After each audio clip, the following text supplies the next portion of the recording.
The Foreman Prime has finally arrived. It's stylish, it's powerful, it has a brand new sound design. I'll show you what this weapon is capable of and how to build it right. I'm Nick Engineer, let's solve a practical problem.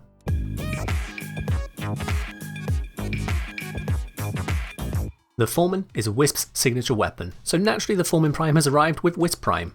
Obtaining it is easy enough, as you just grab the parts from the relevant relics, which right now are Lith H9, Meso P13, Neo F2, and Axii H7.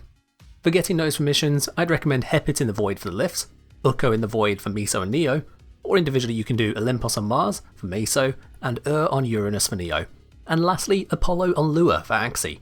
Alternatively, you just buy the Prime Axis from DE or the parts from another player.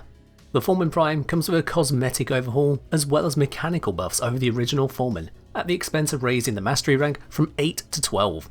Mechanically, there are a lot of buffs, including one built-in Naramon polarity, a 20% longer fall-off on the shotgun mode, 10% more base damage on the shotgun mode, an increase from 16% to 22% status chance in shotgun mode, an increase from 28% to 34% critical chance in rifle mode, a 30% reduction in recharge delay, increased recharge rate from 30 to 40 ammo per second, and a magazine capacity increase from 60 to 80. Cosmetically, it's gone from sounding like this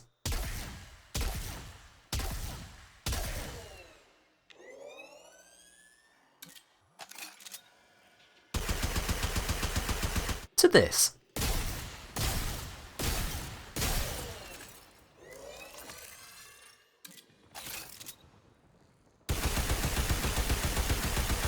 In terms of actual power then, this isn't a huge overall change. The main damage mode of the Foreman is the shotgun mode, which has basically only gone up by 10%. However, the increases in usability are significant, giving you more shots before having to recharge and a reduced delay in recharging. This recharge change means that in the time it will take the old Foreman to begin recharging, the Foreman Prime will already have recovered 12 ammo, enough to fire off a new shotgun round already. At default fire rate, we've gone from spending 52% of the time recharging to 42%. Remember that recharge time can include time spent moving and aiming for the next target, and you often won't be using the full fire rate, further reducing the effective downtime. All told, the flow of this weapon will feel better, especially for those of you put off by the battery nature of the original Foreman. As for the range increase on shotgun mode, this has a double effect. Not only is the literal shot going that much further and retaining its damage out to longer distances, but the forced impact of the shotgun mode persists longer too. The original Foreman would force proc impact to a maximum of about 9 meters, while the Foreman Prime has extended that range to roughly 11 meters, again a 20% increase. This is significant primarily from the mod Internal Bleeding, which can turn those impact procs into slash procs 70% of the time with default fire rate, or 35% of the time if you've got a fire rate buff of over 15%. The range of the forced impact proc, and therefore Internal Bleeding's effectiveness, can be increased by projectile speed bonuses, including the Exodus mod Terminal Velocity. This compounds with the Foreman Prime's upgraded range to get considerable coverage for you. While Internal Bleeding won't work on the rifle mode, instead demanding hunter munitions to achieve similar effects, the shotgun mode of the Foreman and Foreman Prime is usually the correct option for damage purposes. That's why we're focusing there. In comparison, the rifle mode buffs aren't as noteworthy. The critical chance bonus, when combined with critical delay, takes you from 84% critical chance to 102% critical chance. This does make hunter munitions fully active should you use that, and naturally more critical chance means more damage. With Vital Sense equipped for critical damage, the average damage output on rifle mode has increased by 16.8%. Unfortunately, the rifle mode still remains the less effective mode due to lower damage, a lack of silence, no punch through, no impact for internal bleeding, and it only gets an additive bonus from Galvanized Aptitude, rather than multiplicative like the shotgun mode. In combination with just primary Merciless, Galvanized Aptitude is only adding 17% to the damage of rifle mode per status effect, yet it adds 80% per status to shotgun mode's damage. With this all in mind, I'll focus modding solely on the shotgun mode. For a simple all-rounder, we can use the classic hybrid option of modding for viral, crits, and internal bleeding like this. The enhanced status chance of the Foreman Prime makes the viral application even more reliable than before.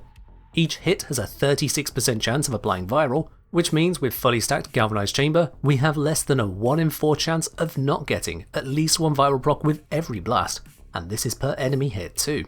Despite being additive with Primary Merciless, I've included Amalgam Serration to enhance the base damage of the Foreman before any stacks on Merciless, Chamber or Aptitude are required.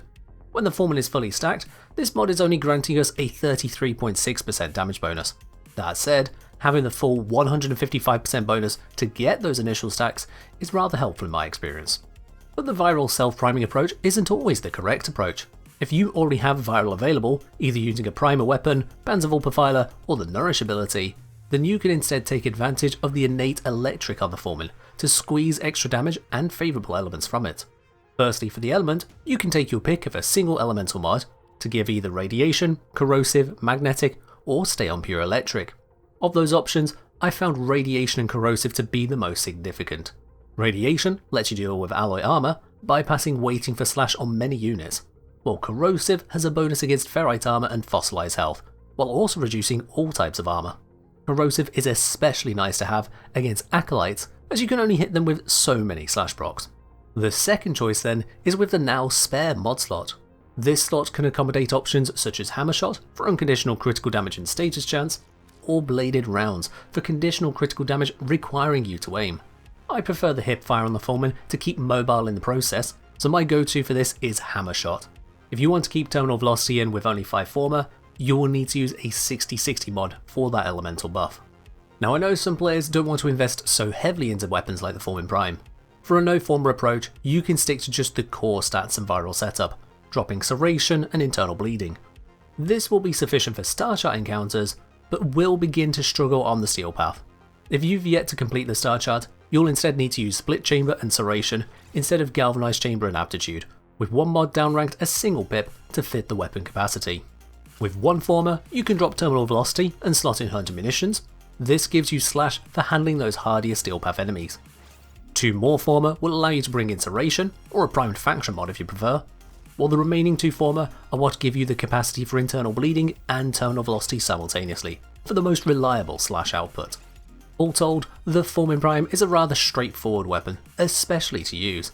It may not be the most powerful weapon in the game, but it's still my favourite. In any case, I hope you found this video helpful, and subscribe to catch more guides as they go live. And as always, shoot lightning, bring thunder, and fight well, Tenno.